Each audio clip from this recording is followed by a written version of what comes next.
hate is not an option for us. Love is what you preach, that we should love one another. Nobody determines what God has ordained.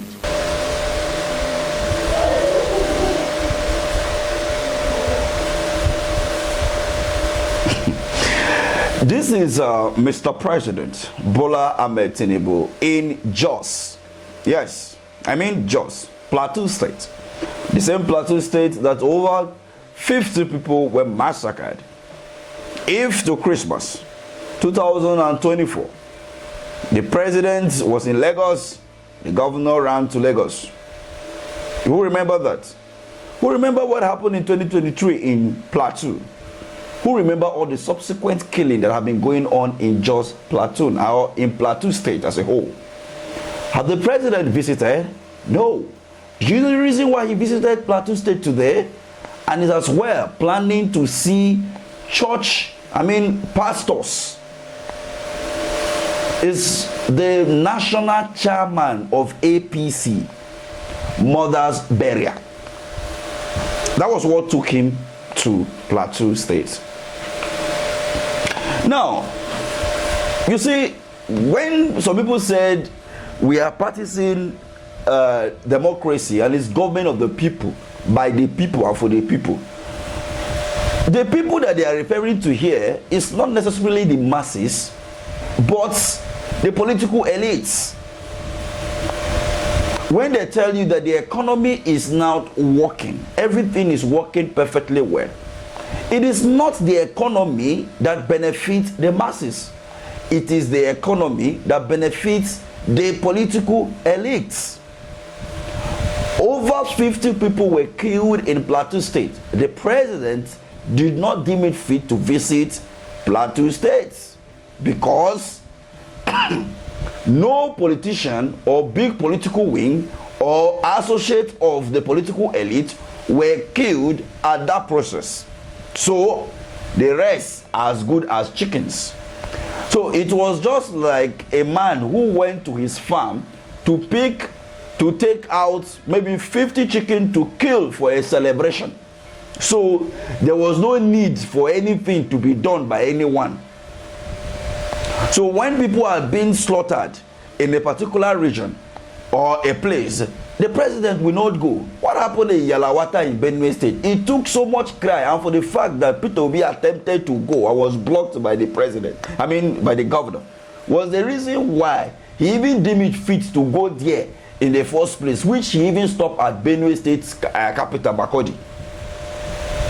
And we saw the drama that played that period, where he even said the governor should negotiate with, you know all the story.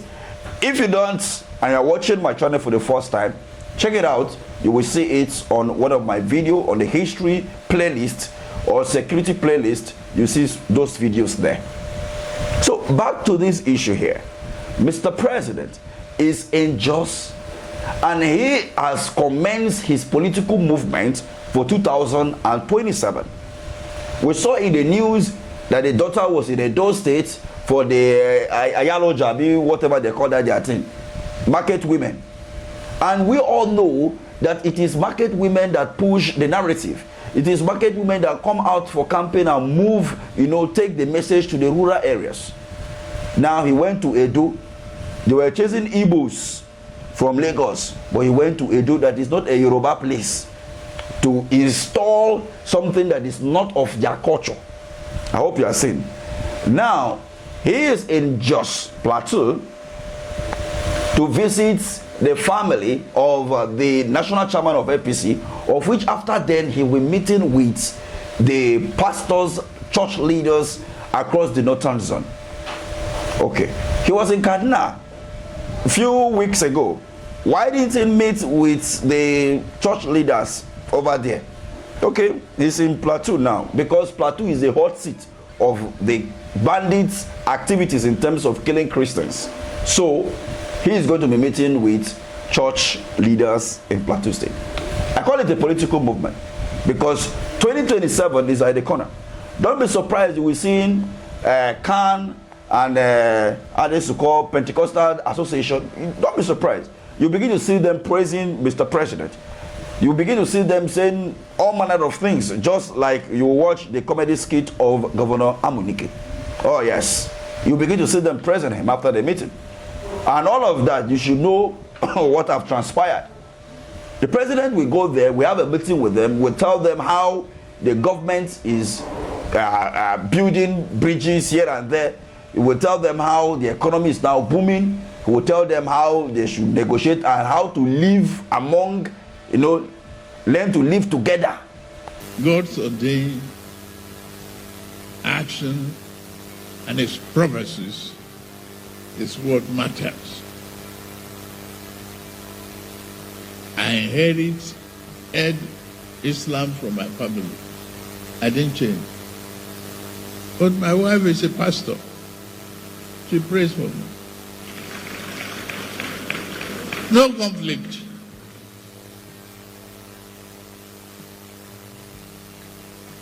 And I never did at any single time to convince her or combat her. I believe in the freedom of religion. We are praying to the same God. That's the message. And all of this is gearing towards 2027. Nothing more. If not, what happened to all these months that things has been going wrong in that state? Why don't you visit? Why don't you even seek to see the church leaders in the northern zone at that time? Why now? Because 2027 is at the corner. Nigerians, it's over to you. It's over to you to think carefully. And that will bring me to this particular video. At 5 years after my 5 years, then my entitlement will go and send to a company. Did I work for a company? No. How will Nigerian police company? We are the security of this country. They still we escort their money. That money they steal, we escort it. Then where they end of the day.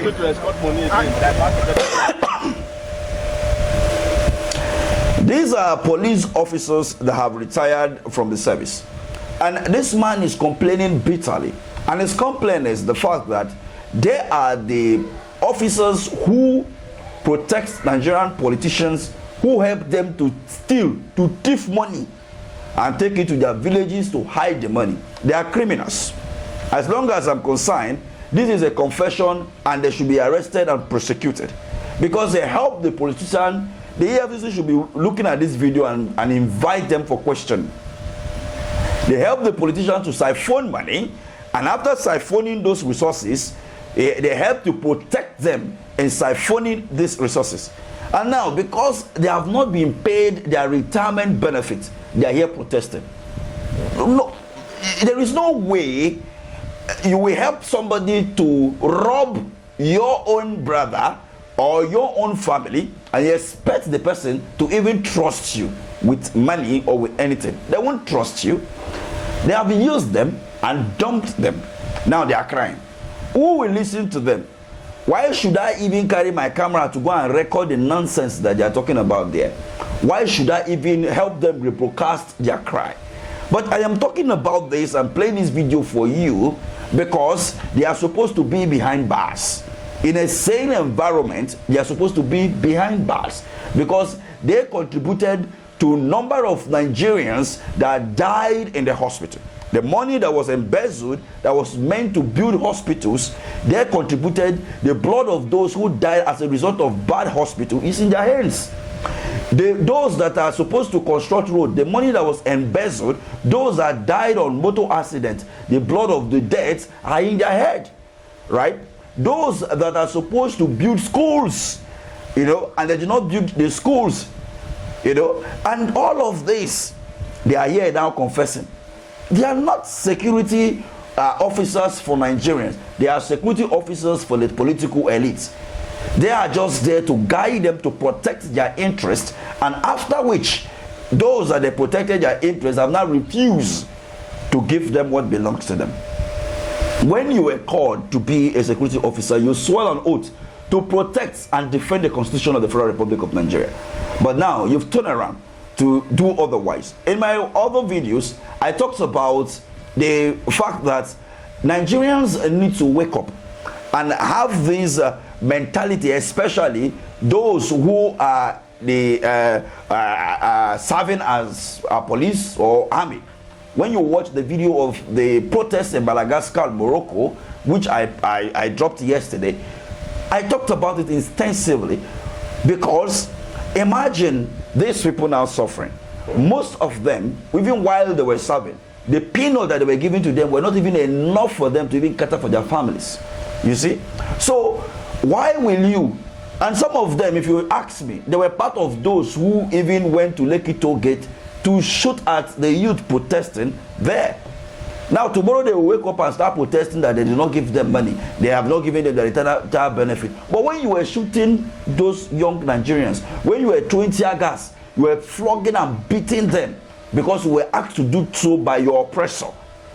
Do you remember that one day it will come back to hurt you? These people were not against the government. They were only demanding for a better Nigeria. Same as what is happening in Madagascar and Morocco. The citizens of Madagascar and Morocco are saying, we don't have light, we don't have water, all right? And we don't have good health and good schools, but we want to host World Cup. And they are crying and shouting. But what is the police officers doing? They are arresting them, they are flogging them, they are throwing tear gas on them. Now tomorrow, those same police officers will come out to protest. Do you expect these same citizens to join them in the protest? Hell no. These are the issues. So let me have your take at the comment section regarding President Bola Ahmed Tinubu's visit to Plateau States and meeting with the leaders of church. You know, it's a political movement. Why is it that he did not pay that visit before today? And this video of police officers crying foul that they have not been paid their retirement benefits. Whereas when they were serving, they were not serving Nigerians or defending the Constitution of Nigeria. Rather, they were defending their oppressor. And now it is time for them to suffer. Let me have your take at the comment section. Thank you for watching.